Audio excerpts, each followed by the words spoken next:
అడిగి వేడుకుంటున్నాము తండ్రి. ఆమేన్.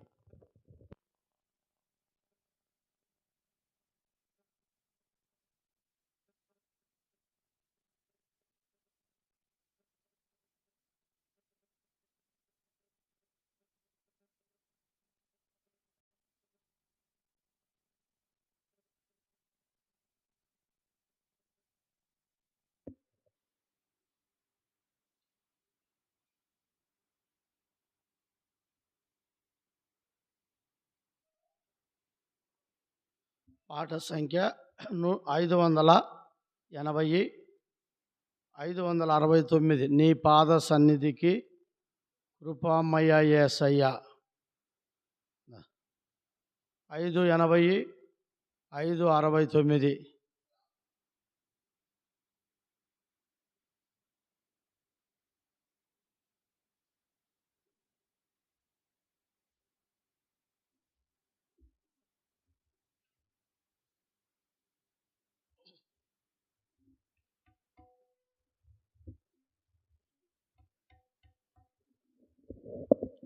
నీ పాద సన్నిధికి కృపామయ యేసయ్యా, నీ ప్రేమ కనుగొనుచు దేవా నివాచితిని. నీ ప్రేమ కనుగొనుచు దేవా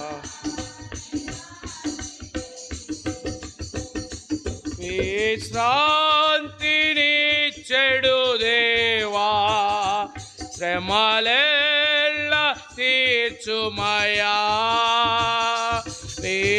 విశ్రాంతిని చెడు దేవా, శ్రమలెల్ల తీర్చుమయా. సిలువాయే నాశ్రయము, హాయిగా నచ్చటుండెను.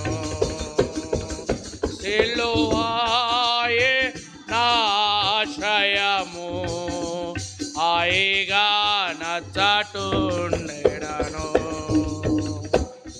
ఈ పాద సన్నిధికి కృపామయ యేసయ్యా,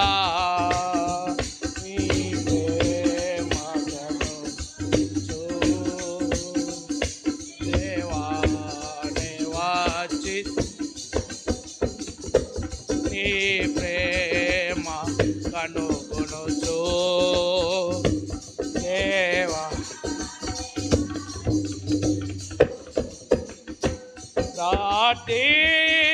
ప్రార్థించమంటివి ప్రభువా, సంకట సమయము ప్రార్థించమంటివి ప్రభువా, సంకట సమయములో దయ చూపి నన్ను కరుణించి ప్రేమతో ఆదరించుమని.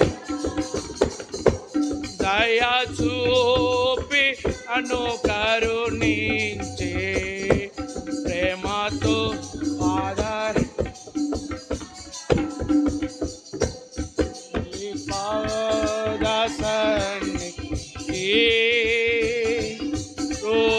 కృపామయ యేసయ్యా, నీ ప్రేమ కనుగొనుచు దేవా నివాచితిని. నీ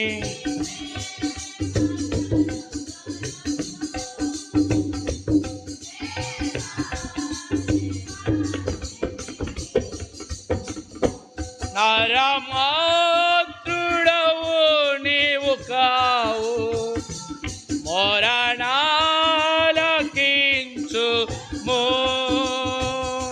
నరమాతృడవు నీవు కావు, మరణాలకించుము.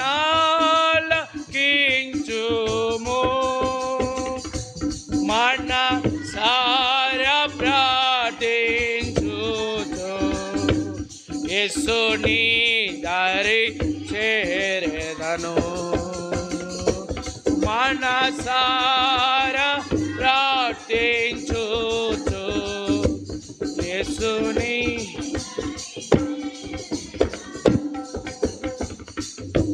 ఈ పాద సన్నిధికి కృపామయ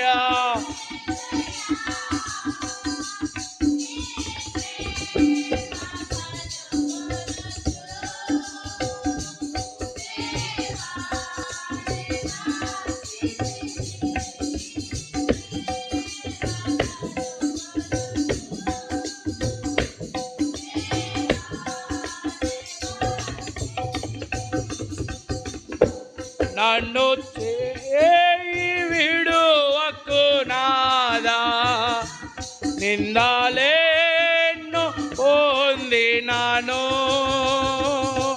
నన్ను చేయి విడువకు నాదా నిందాలేను పొందినాను నీకై సహించదనంత నీ బలము నాకేమో నీకై సహించదనంత నీ బలము నాకేమో నీ పాద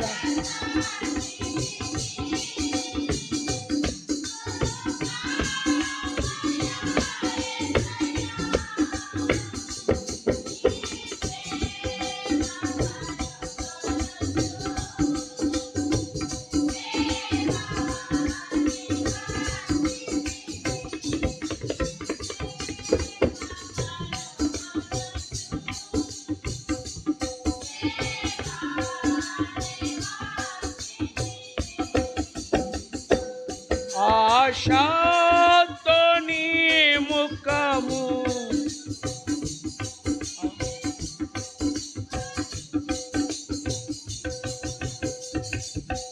ఆశతో ముఖమును నేను ఆసక్తితో చూడా సిగ్గుపడనుగా నేను నీ ప్రకాశము నాపై నుండా సిగ్గుపడచక నేను నీ ప్రకాశము నాపై నుండా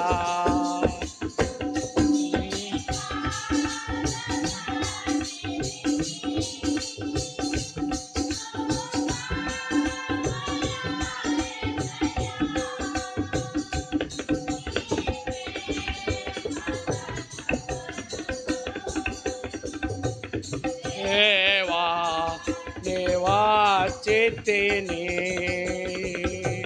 నీ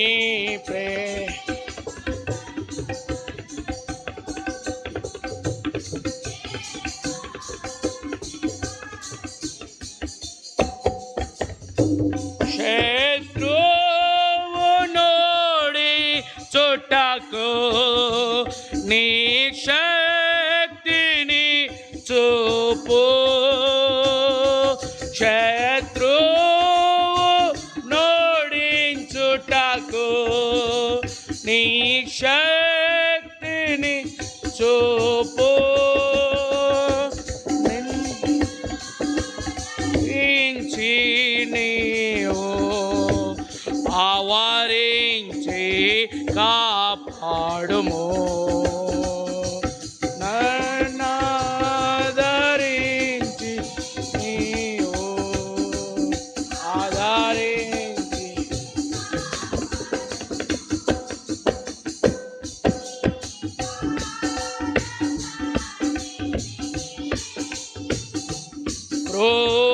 కృపామయా యేసయ్యా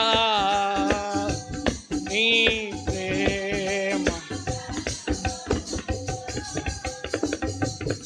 దేవా నీవా చితిని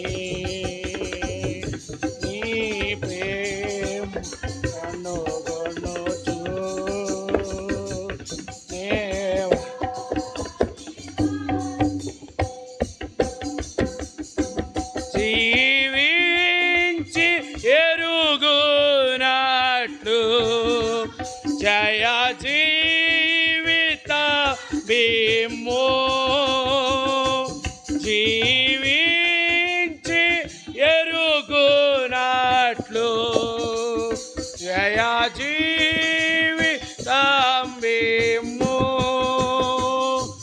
పాలించి వర్ధిల్లుటకై ప్రభుని కృపణిము పాలించి వర్ధిల్లుట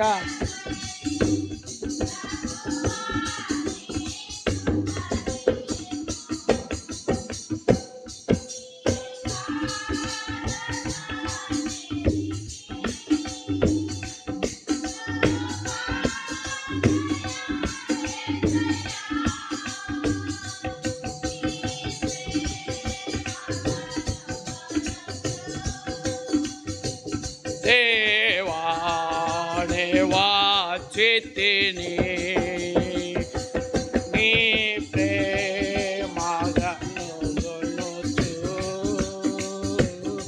దేవా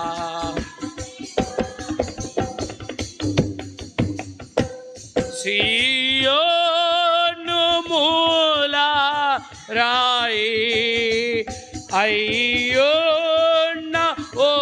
ప్రభువా సియోను మూల రాయి అయ్యోన్న ఓ ప్రభువా కలతాను చెందక నేను నీకై కని పెట్టెదను కలతా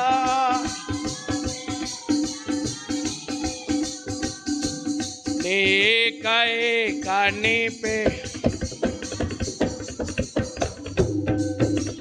పాదస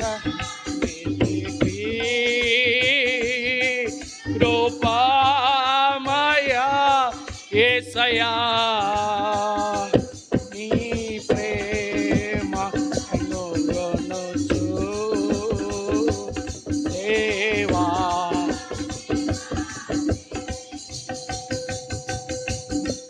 నీ ప్రేమ కనుగొనుచు దేవా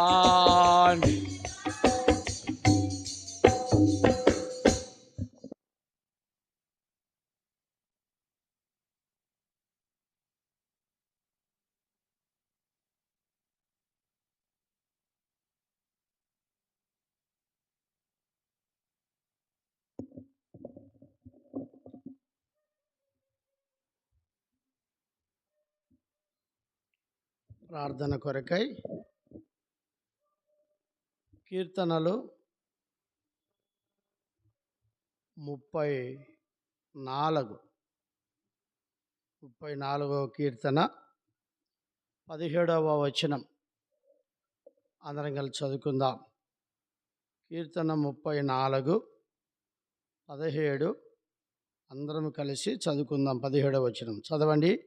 నీతిమంతులు మొరపెట్టగా యెహోవా ఆలకించును, వారి శ్రమలన్నిటిలో నుండి వారిని విడిపించును. రండి, ప్రభు సహాయం కొరకై ప్రార్థన చేద్దాం. ప్రేమగల తండ్రి, కృపగల దేవా, నీ ఘనమైన నామమును బట్టి వందనములు, స్తోత్రాలు నాయనా.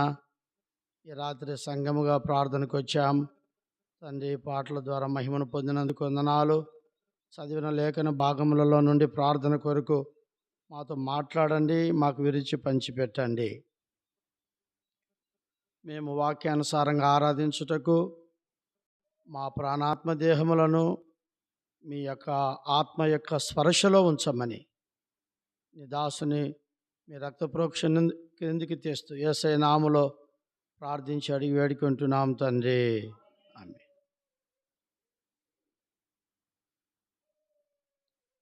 నీతిమంతులు మొరపెట్టగా యెహోవా మన ప్రార్థన ఆలకించాలి అంటే,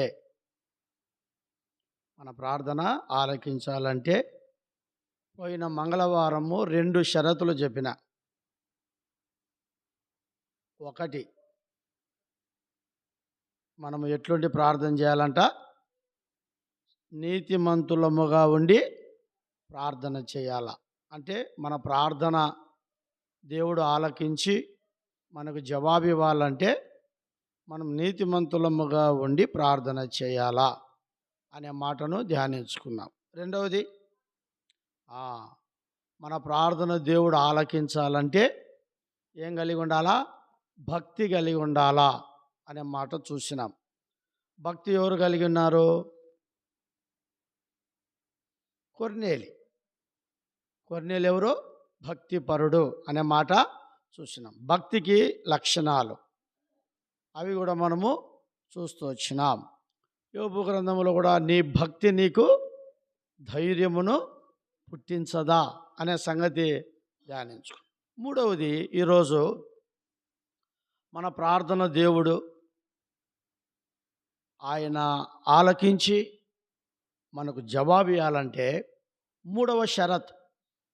మొదటి షరతు విశ్వాసముగా ఉండి ప్రార్థన చేయాలి. రెండవ షరతు భక్తి కలిగి ఉండి ప్రార్థన చేయాలి. మూడవ షరతు ఏంటంటే మీకా గ్రంథం 7వ అధ్యాయం 7వ వచనం చదవండి. 7వ అధ్యాయం 7వ వచనం. అయినను యెహోవా కొరకు నేను ఎదురు చూచెదను, రక్షణకర్తయగు నా దేవుని కొరకు నేను కనిపెట్టుకొని ఉందును, నా దేవుడు నా ప్రార్థన ఆలకించు. మూడవది కనిపెట్టుట. చెప్పండి, ఏంటంట? కనిపెట్టుట. ప్రార్థించే మనము దేవుడు మనకు ఇవ్వగలడని మనం ఏం చేయాలి? ప్రార్థించిన తర్వాత కనిపెట్టాలి. అందుకే ఈ సంవత్సరం 37, 34లో ఏముంది? సంఘ వాగ్దానం, యెహోవా కొరకు కనిపెట్టుకొని యుండుము. కనిపెట్టుకొని అనే మాట మనకి ఏం నేర్పిస్తూ ఉందంటే ఒక నిరీక్షణ. చెప్పండి, ఏంది? నిరీక్షణ. అంటే నా ప్రభు నాకు ఇస్తాడు, నా ప్రభు నెరవేరుస్తాడు అని మనకేముండాలా? నిరీక్షణ ఉండాలి. కనిపెట్టుకొని ఉండే ఈ మాట మనకేం నేర్పిస్తూ ఉందంటే ప్రభు మీద మనకు నిరీక్షణ ఉండాలా. సో ఇప్పుడు మూడవది షరత్ ఏంటంటే కనిపెట్టాల. ప్రార్థన చేస్తాం కానీ ప్రభు ఇచ్చేంత వరకు మనం ఏం చేయము? కనిపెట్టాం. కాబట్టి బైబిల్ గ్రంథంలో అక్కడక్కడ కనిపెట్టుకొని ఉండమని దేవుని వాక్యంలో చూస్తాం. రండి, 37వ కీర్తన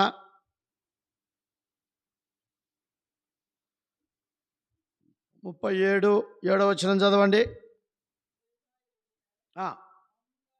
యెహోవా ఎదుట మౌనముగా నుండి కనిపెట్టుకొనుము, చూచి చాలు. కాబట్టి ప్రియ సహోదరుడా, సహోదరి, యెహోవా ఎదుట మౌనముగా ఉండి ఆయన కొరకు ఏం చేయాలంట? కనిపెట్టుకోవాలి. మౌనముగా ఉండుట దేవుని స్తుతించుట. కాబట్టి మౌన ధ్యానం. చెప్పండి, ఏంటి? మౌన ధ్యానం. దైవజనుడు భక్సింగ్ గారు మనకు నేర్పించింది అదే. ఆయన ఎప్పుడూ మౌనంగా ప్రార్థనలో ఉంటాడు, మౌనంగా కనిపెట్టుకొని ఉంటాడు. మౌన ధ్యానం అనేది చాలా అవసరం. కాబట్టి మనము మూడవ షరతు ఏంటంటే ప్రార్థించే మనము కనిపెట్టుకొని ఉండాలా. నా దేవుడు నాకు ఇస్తాడు అనే ఒక నిరీక్షణతో మనము మౌనముగా ఏం చేయాలంటే కనిపెట్టుకొని ఉండాలా. 40వ కీర్తన చూడండి, మొదటి వచనం.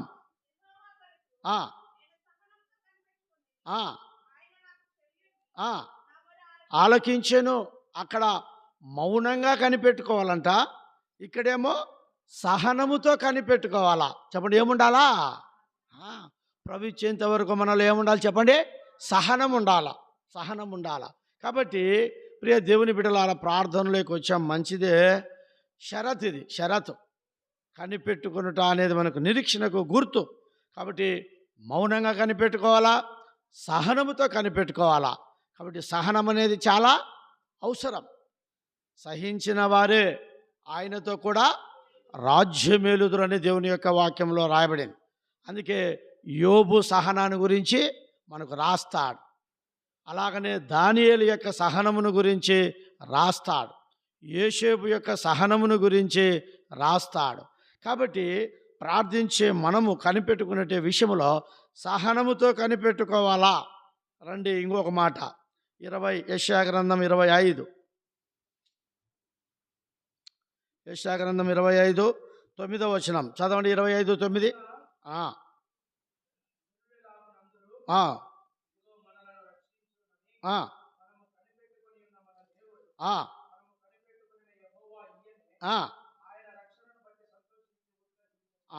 కాబట్టి ఇక్కడ ఏమంటుండే ఈ భక్తుడు అంటే, మనము కనిపెట్టుకొని ఉన్న మన దేవుడు అంటే మనం ఎవరి కోసం కనిపెట్టుకొని ఉన్నాం? దేవుని కోసం కనిపెట్టుకొని ఉన్నాం. ఎందుకు? దేవుడు మన ప్రార్థన ఆలకిస్తాడని, జవాబు ఇస్తాడని, నెరవేరుస్తాడని మనం దేవుని కొరకు మనం కనిపెట్టుకో. అందుకే మనం కనిపెట్టుకొని నా యెహోవా ఈయనే. యెహోవా ఎవరో? ఈయనే. కాబట్టి ఆయన ద్వారానే మనకు సమస్తమును అనుగ్రహింపబడతా ఉంది. కాబట్టి 3వ షరతు కనిపెట్టుట. ఇది చాలా అవసరం. నిరీక్షణతో కనిపెట్టుకొని ఉండాలా, మౌనముతో కనిపెట్టుకొని ఉండాలా, సహనముతో కనిపెట్టుకొని ఉండాలా. మన దేవుని సన్నిధిలో అట్లు ఈయనేనని మన దేవుడు మనకి ఇచ్చువాడని మనం కనిపెట్టుకొని ఉండాలా. 33 యెషయా గ్రంథం 33 2వ వచనం. 33:2 చదవండి.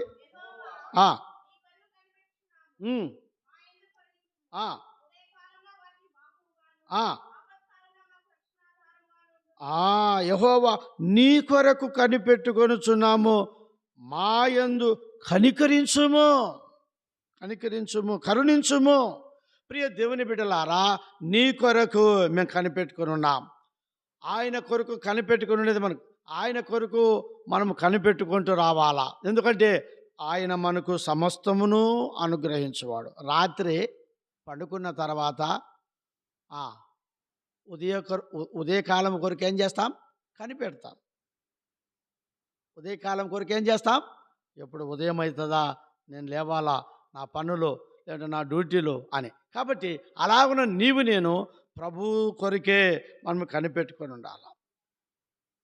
తర్వాత మనం ఆఖరిగా చూస్తే అపోస్తుల కార్యములు 1వ అధ్యాయం 4వ వచనంలో చూడండి. అక్కడ ఒక మాట, అపోస్తుల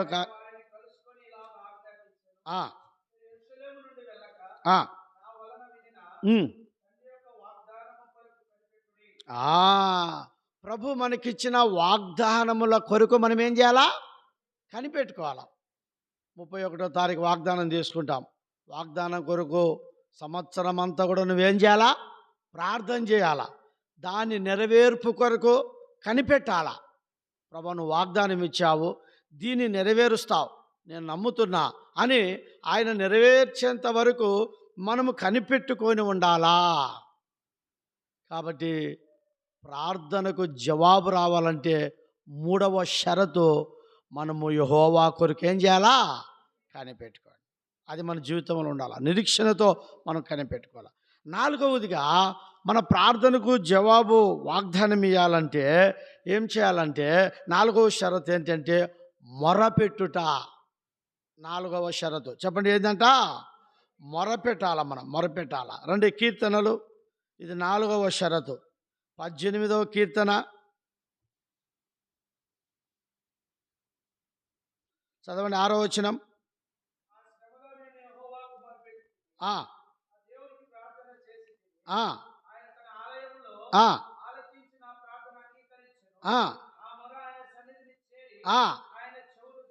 అది ఇక్కడ 4వ షరతు ఏంటంటే మొరపెట్టుట. ప్రార్థనలో మనం ఏం చేయాలా? మొరపెట్టాలా. ప్రార్థనలో మూల్గాలా. ప్రార్థనలో కన్నీరు గార్చాలా. ఇక్కడ రకరకాలుగా ఉన్నాయి. ప్రార్థనలో కనిపెట్టాలా.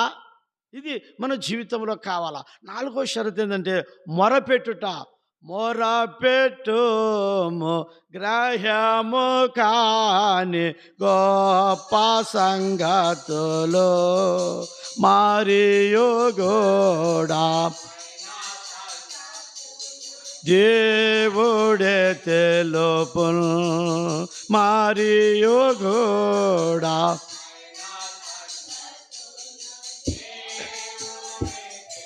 కాబట్టి మనకొచ్చిన శ్రమలలో మన ప్రార్థన దేవుడు ఆలకించి అంగీకరించి ఈ శ్రమలను తీసేయాలంటే మొరపెట్టాలా. చెప్పండి, ఏం చేయాలా? ప్రభు ఇచ్చేంత వరకు ఇదొక షరత్. నేను నీ ప్రార్థన వింటా, నీ ప్రార్థనకు జవాబు ఇవ్వాలంటే నువ్వు నీతిమంతుడుగా ఉండు, మొదటిది. రెండవది భక్తి కలిగి ఉండు. మూడవది కనిపెట్టుకొని ఉండము. నాలుగవది మొరపెట్టుము. చూడండి, ఐగుప్తు దేశంలో ఇశ్రాయేలీల ప్రజలు మొరను దేవుడు విని ఏం చేసినాడంట? క్రిందికి దిగి వచ్చినాడంట. అంటే 6 లక్షల మంది మొరపెట్టినారంటే ఎంత ఘోష ఉంటుంది, ఎంత పెద్ద శబ్దం ఉంటుంది, ఎంత కన్నీరు ఉంటుంది. చూడండి, నిర్గమాకాండం 2వ అధ్యాయం, అక్కడ ఆ మాట ఉంది. 2వ అధ్యాయం 20 చదవండి, 3వ వచనం. 2:23.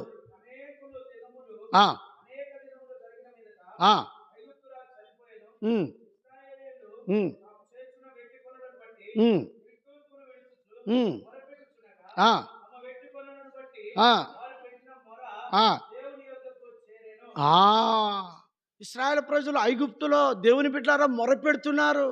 వారు కలిగిన శ్రమలలో ఫరో పెడుతున్న ఆ యొక్క వెట్టి పనులను బట్టి నిట్టూర్పులు విడుచుచు, కన్నీరు కారుచుచు, మొరపెట్టుచూ ఉంటే వారు పెట్టిన మొరను ఏం చేస్తున్నాడంట? దేవుడు విన్నాడు. చూడండి, వారు పెట్టిన మొరను దేవుడు విన్నట్లుగా మనం ఇక్కడ చూస్తూ ఉంటున్నాం. కాబట్టి 4వ యొక్క షరత్ ఏంటంటే మొరపెడతా రావాలా. ఇది 14వ అధ్యాయం నిర్గమాకాండం 10వ వచనం చూడండి. 14:10. శబ్దం చేసి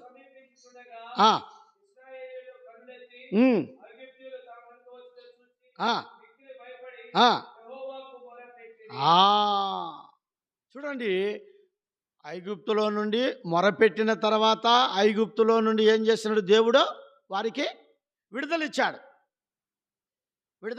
ఇచ్చాడు. బాగినండి, వారు వెళ్ళిపోతున్నారు. అయితే వెనకలు ఎవరు వస్తున్నారు? ఫరో సైన్య సమూహము, శత్రువు వారిని ఏం చేస్తున్నాడు? వెంటబడుతున్నారు.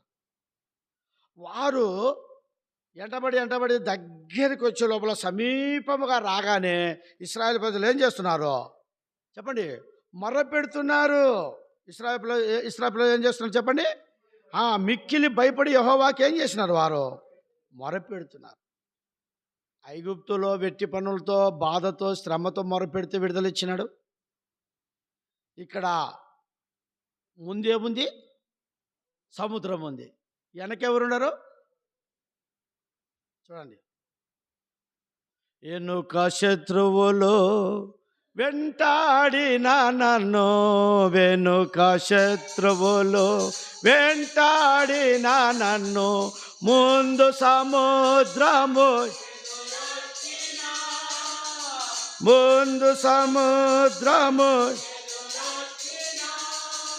మోషే వలె సాగేదా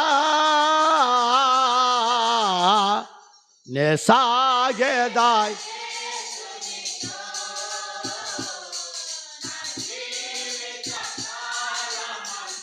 దేవుని బిడ్డలారా, వారి ఇబ్బందులలో, శ్రమలలో, మరణ పరిస్థితులలో, యాత్రలో శత్రువులు వెంటాడుతూ ఉంటే, ముందు సముద్రం ఉంటే అంటారు కదా, ముందుకు పోతే నొయ్యి, వెనకపోతే అట్టుంది ఇప్పుడు పరిస్థితి.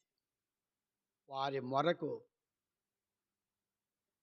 మోషే చెప్పాడు, భయపడాకండి, మీరు ఊరక నిలుచుండి చూడండి, ఈ యుద్ధం మీరు కాదు, దేవుడే.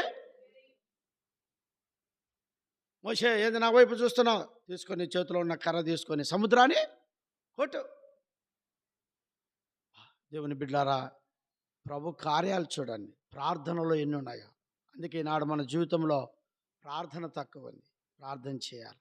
4వ షరతు మొరపెట్టుట. చెప్పండి ఏంటి? ఇదే 17:4 చదవండి, నిర్గమాకాండం 17:4.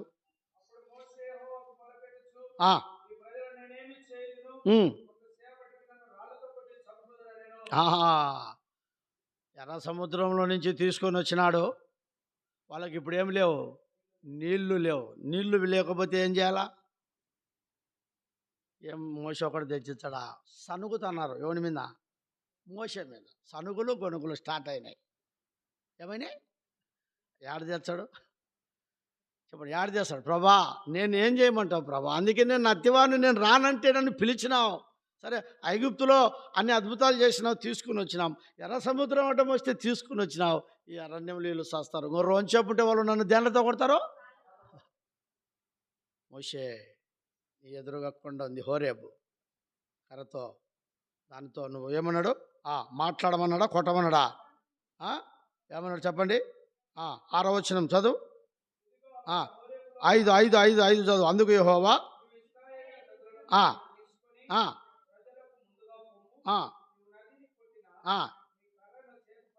పొమ్ము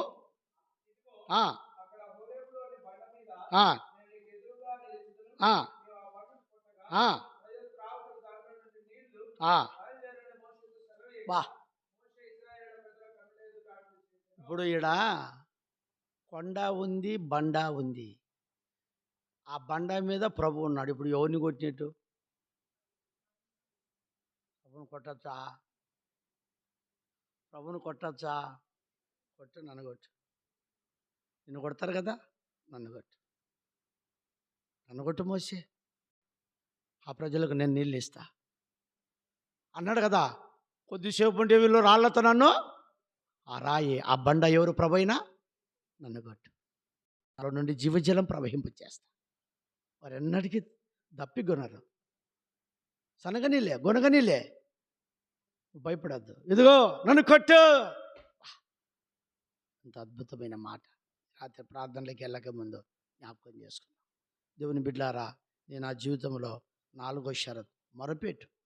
శ్రమలలో, కష్టములలో, వ్యాధులలో, బాధలలో, అక్కర్లలో, అవసరతలలో ఏది నీళ్లు కావాలన్నా, ఆహారం కావాలన్నా సనగద్దు, గొనగద్దు, తిట్టుకోవద్దు, ఎలగద్దు, అలగద్దు, ఏం చేయొద్దు. ప్రార్థన చేయి, మొరపెట్టు, కన్నీరు కార్చు. చూడు వాక్యం ఎంత ఉన్నాయో. ప్రభా, దైవజనుడు మోషే రాళ్లతోనే కొట్టేస్తారా, అక్కడ నేను అయిపోతా, నా పని వద్దు. ఆనాడు ఎర్ర సముద్రం కట్టిన కర్రని చేతిలో ఉంది, తీసుకో, నేను నిలబడతా, నీకు ఎదురుగా కొట్టున్నాను. ప్రియ సహోదరుడా, సహోదరి, ఈ రాత్రి ప్రభు ఇచ్చే దేవుడు, అక్కర్లు తీర్చే దేవుడు, అవసరతలు తీర్చే దేవుడు. నీ సమస్య ఏందో, నీ పరిస్థితి ఏందో చెప్పుకోలేనిదిగా ఉండొచ్చు. ప్రభు దగ్గర మొరపెట్టు, కనిపెట్టు, భక్తి కలిగి ఉండు, నీతి కలిగి ఉండు. నీ నీతిని, నీ భక్తి నువ్వు కనిపెట్టేది అద్భుతంగా ప్రభిస్తాడు. ప్రభించిన తర్వాత ఏముంటుంది? సంతోషం. చెప్పండి ఏంది? 2 కీర్తనలు 5వది షరతు 37:4.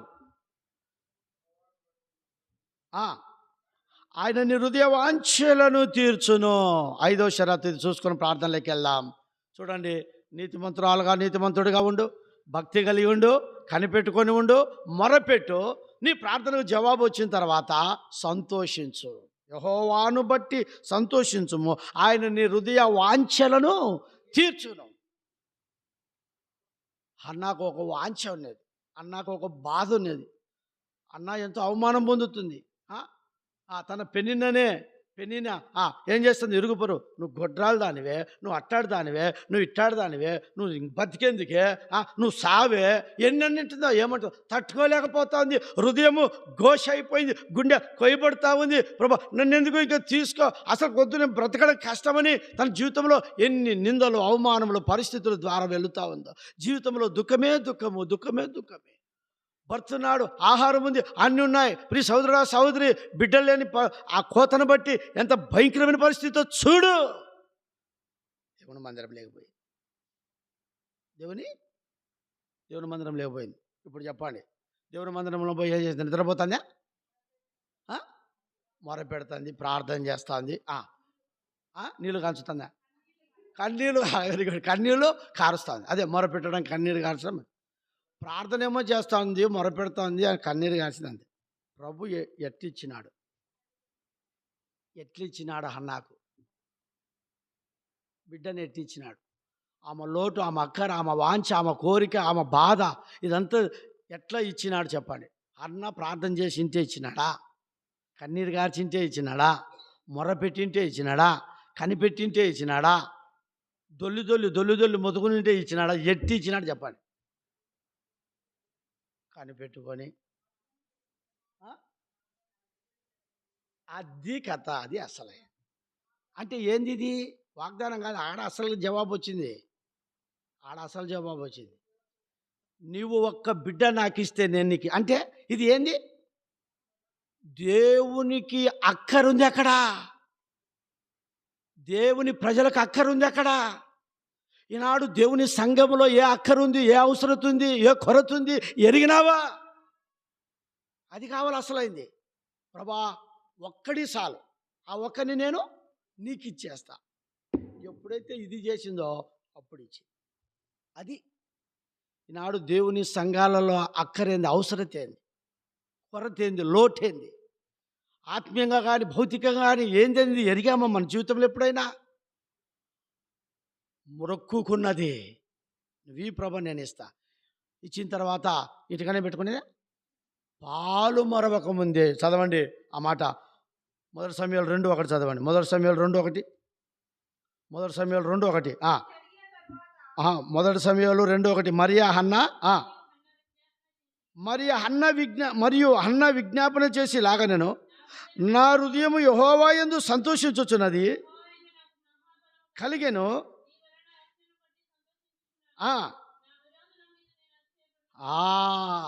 ఇప్పుడు ఏం సంతోషం వచ్చిందో? అబ్బా సంతోషం వచ్చిందని ముద్దుకోడాలి.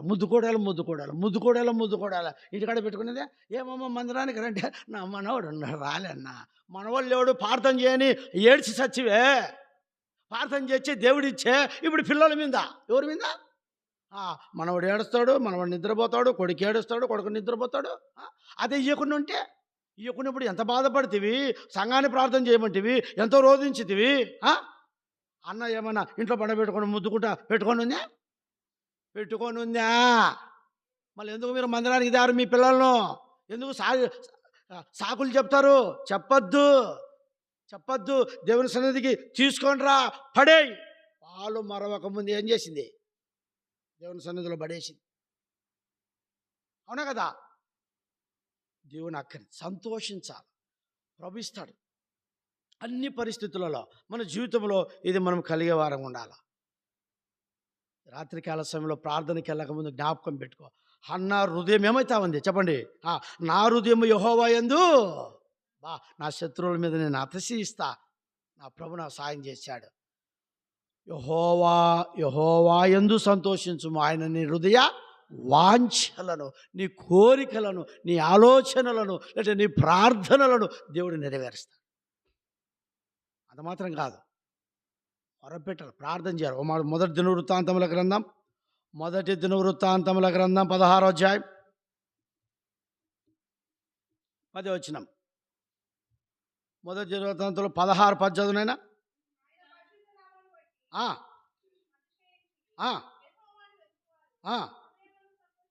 అదే యెహోవాను వెదుకువారు హృదయం ముందు ఏమవుతారంట? వెతకడం అంటే ప్రార్థన. యెహోవా యందు నువ్వు ప్రార్థన చేస్తే సంతోషం. అన్నలాగా నువ్వు ప్రార్థన చేస్తే నీకు సంతోషం. యెహోవా యందు సంతోషించితే నీ హృదయ వాంఛలు తీర్చబడతాయి. రాత్రి ప్రార్థనలోకి వెళ్ళకముందు కీర్తన 5:11 చదవండి. ప్రార్థనలోకి వెళ్దాం. కీర్తన 5:11 చదువు. 5:11 కీర్తన 5:11. నిన్ను ఆశ్రయించు వారందరూ సంతోషించెదరు, నీవే వారిని కాపాడుదువు కనుక వారు నిత్యము ఆనందధ్వని చేయరు. యెహోవాను ఆశ్రయిస్తే సంతోషం, యెహోవా సన్నిధిలో వెతుకుతే సంతోషం, యెహోవా సన్నిధిలో అన్నలాగా ప్రార్థన చేస్తే సంతోషం, యెహోవా యందే సంతోషించితే నీ హృదయ వాంఛలు. రాత్రి 5 సంగతి ప్రార్థనలోకి వెళ్దాం. నీ ప్రార్థన, నా ప్రార్థన దేవుడు వినాలంటే మనం నీతిమంతులముగా ఉండి ప్రార్థన చేయాలా. రెండవది భక్తి పరులముగా ఉండి ప్రార్థన చేయాలా. మూడవది కనిపెట్టుకుంటూ ప్రార్థన చేయాలా, నిరీక్షణతో ప్రార్థన చేయాలా. నాలుగవది మొరపెట్టుతూ నిట్టూర్పులు విడుచుచు ప్రార్థన చేయాలా. ఐదవది సంతోషించు ప్రార్థన చేయాలి. ఇది అప్పుడు మన ప్రార్థనలు దేవుడు చెప్పండి వింటాడు, ఆలకిస్తాడు, నెరవేరుస్తాడు. ఈ రాత్రి అట్లు ప్రార్థన చేయనట్లుగా జ్ఞాపకం చేసుకోండి. ప్రార్థనలోకి వెళదాం. చూడు, ఏమి చెప్పుతున్నామో దాని కొరికే భారంగా వేదంతో ప్రార్థన చేయాలా. మేము చెప్పేది ఒకటి, ఆనందానికి ఆరోగ్యం బాగైంది కదా, ఆనందన కొరకు, భార్య కొరకు, కొడుకు కొరకు, ఏజగలన కొరకు, సేవకుని కొడుకు, ఈ కాదు. ఈ ఎప్పుడు చెప్తాము? వాళ్ళకి ఏమైనా ఇంపార్టెంట్ అవసరాలు ఉన్నప్పుడు చెప్తాం. అంటే ఏమి చెప్పుతున్నామో అయ్యే చేయాలి. మేము చెప్పకోకుండానంతా ఈ నుంచి అటు ఒంటిమిట్టకు పోయి, ఆకేపాడుకు పోయి, రాజంపేటకు పోయి, ఇటు వచ్చే లోపల పైసలు అయిపోయి ప్రార్థనతో ఇంకా మిగతా వాళ్ళంతా గమ్మున వెళ్ళిపోవాల్సిందే. అర్థమైందా? అటు ఉండకూడదు. నేనేం చెప్తున్నానో బాగా మనసులో పెట్టుకోండి, హృదయంలో పెట్టుకోండి. నెంబర్ 1, మన సంఘానికి నూతన ఆత్మలను దేవుడు ఇచ్చినావు ప్రభువా. చెప్పండి, ఏమని? ఇచ్చినావు ప్రభా. వారు రక్షణ పొందినట్లు ప్రార్థన చేయాలి. మొదటి పాయింట్.